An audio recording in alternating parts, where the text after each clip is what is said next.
StoryCorps CT features interviews gathered by the StoryCorps Mobile Tour in Connecticut. In this conversation, artist Ricky Mestre talks with friend and art curator Patrick Dunn. We're both artists and we're both collaborators and curators of other people's art. I would love to start the conversation, or like kind of the first thing to say is like ask you, Ricky Mestre, how do you define art? Because that, I think, frames a lot of what we're about to talk about. So I think just the idea of creating something out of nothing is what art is, regardless of what tool you're going to use. I love that. So here's my next question for you is, what is queer art? And I'm gonna put an asterisk next to it saying, is it queer art because a queer person paints it or creates it? Or is it queer art because the theme of whatever the creation is queer? Or does it matter? I'm just going to say yes.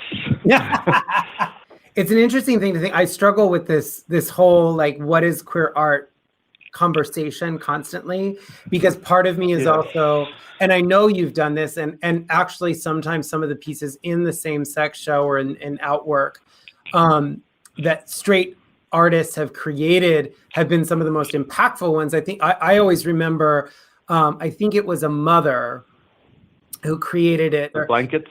Yeah, the blankets with they were the trans child's blankets that she had modified to be. I think she crocheted it or something. Yeah, right. And she like crossed out one gender and replaced it, which to me felt very impactful, right? It's like, this is a beautiful piece of art. It's meaningful, right, to our community.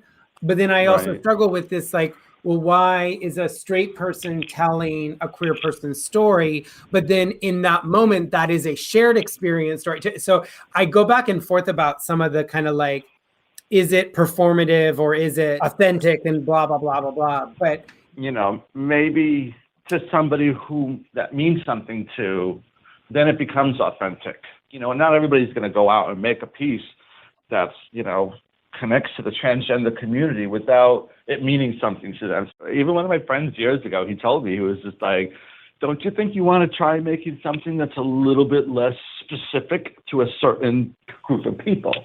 Because that kind of takes away a lot of the opportunity of selling this to somebody, because not everybody is going to connect with it or understand it or even like it for that matter. You know what I mean?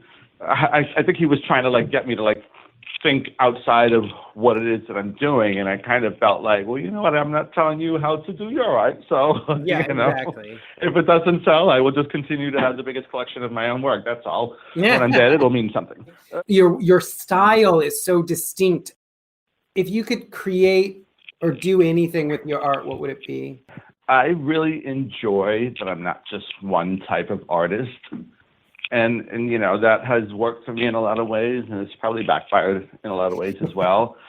It's kind of like when they say, oh, you're a jack of all trades and a master of none, And I've had to hear that a couple of times in my life, like, well, you're good at all of them, but you're not really making a mark with any one of them because you're all over the place. And I don't necessarily think it's a bad thing. Once in a while, sometimes it makes sense that I knew how to do this and that, and I can kind of combine both worlds. I think in general, I really just enjoy the arts so much that I want to be around all of it. Ricky Mestre and Patrick Dunn in New Haven, Connecticut. Produced locally by Connecticut Public Radio.